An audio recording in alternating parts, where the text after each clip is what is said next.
Welcome back to Coffee Talk. Yes. Grab your coffee.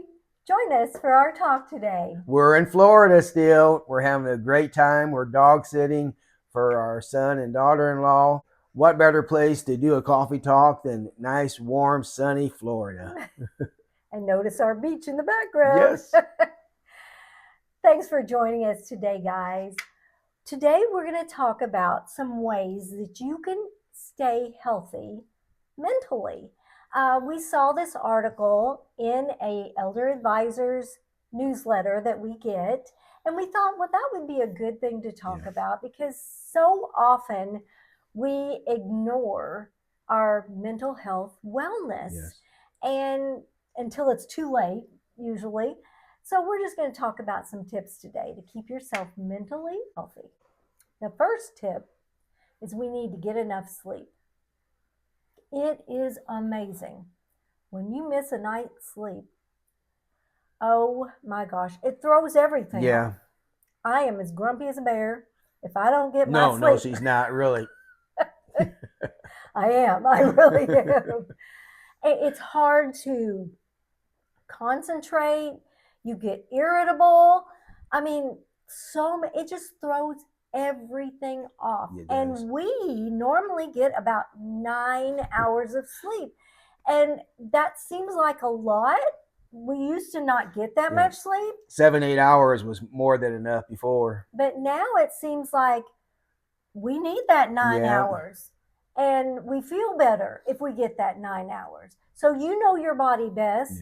So just make sure you get adequate sleep because that affects your whole entire well-being.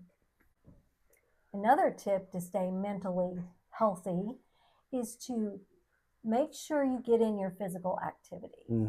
That's something that as retirees, we have to make a priority because it would be too easy to sit on the couch, be a couch potato. But really, to get outside in the sunshine, take a walk, go for a bike ride, go fishing, whatever you have to do, go golfing and walk the course. If you hear dogs in the background, that's our grandpups, our fur babies. We're dog sitting at our son's house, so that's the pups.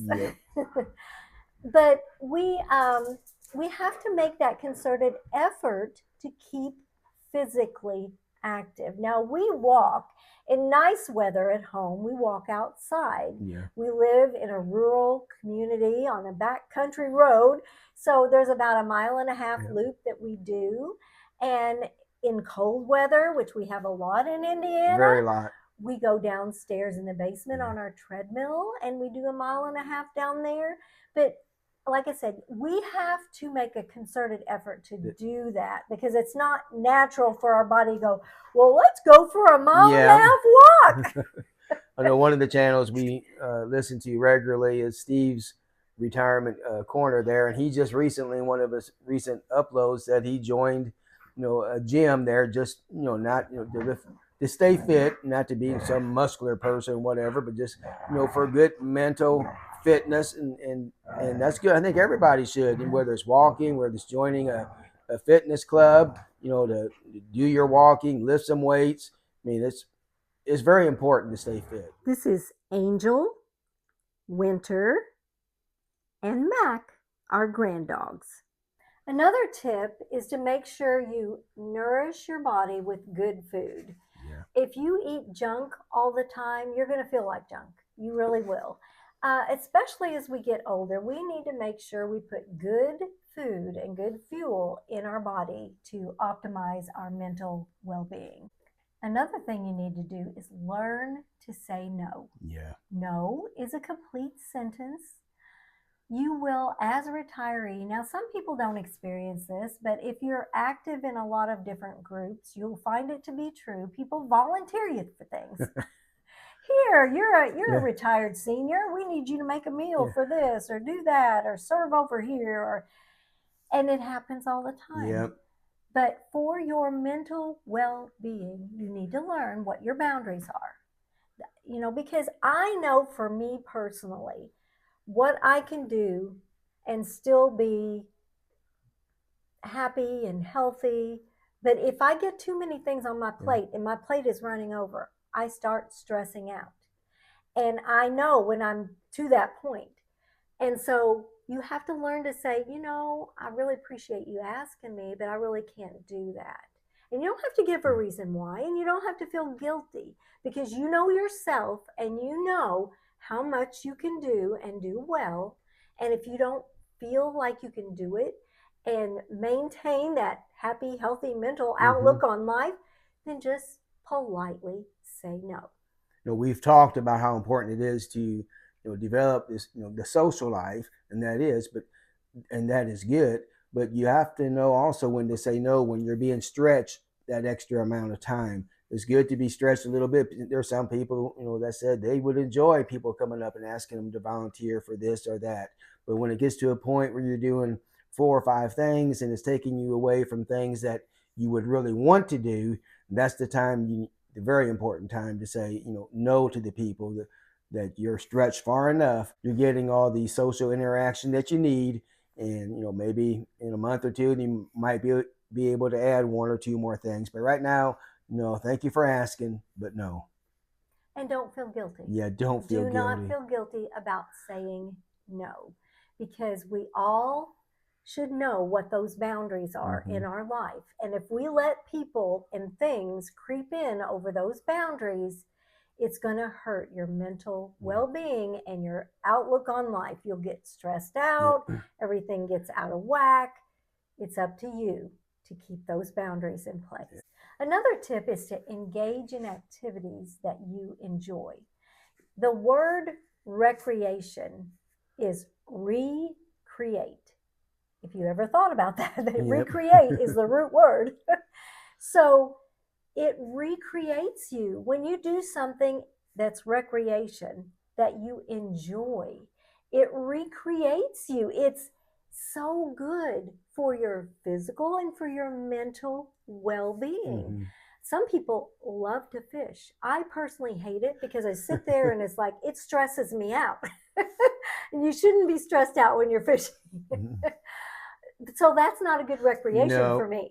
But I love walking. I love being out in nature. I love to just sit in the sun for 10 minutes. Just give me 10 minutes of those rays on my face.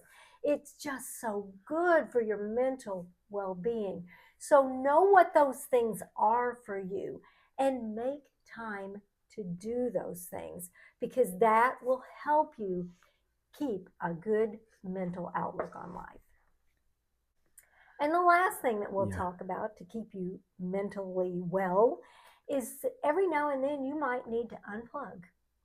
Go off of social media, go off of technology altogether, get out in nature, just enjoy the moment.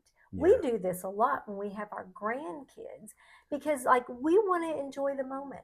We don't want to be constantly on our phone or iPad when the grandkids are there, because this is our time to be with them. There is so much negativity on social media, in case you didn't know. You really, if you're a person that really gets down, you may have to go off of it for a while. I know different political posts and stuff sometimes trigger people. And so they feel like, oh, I've got to comment back. I've got to. No, you don't. We stay out of that political. Scroll. I have an opinion, but I'm not going to share it. We stay out of that political forum. We stay out of it. We have an opinion, but we stay out of it. We keep it to ourselves pretty much. That is the reason why your vote is supposed to be secret. You have a secret ballot. Not everybody in the world needs to know how you vote or how you feel politically.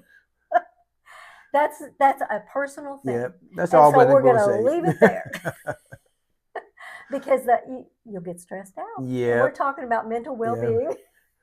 But you could go on, and if your grandkids are there or around or whatever, you want to spend time with them. We turn TV off most of the time, and if they're on their pads and stuff, their devices, we have them turn it off. We go outside and we start doing things outside with them, whether it be play hide and seek or we play tag or something like that.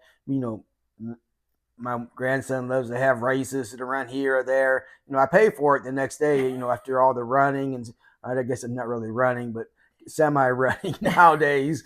And it's like, oh, my knees are sore or whatever, and little aches and pains. But man, it's well worth it. It's developing those memories, and you don't develop that when they're on social media, or if you're on social media or watching TV all the time. It's that good quality time of doing things together, whether playing board games, going outside, just interacting with them.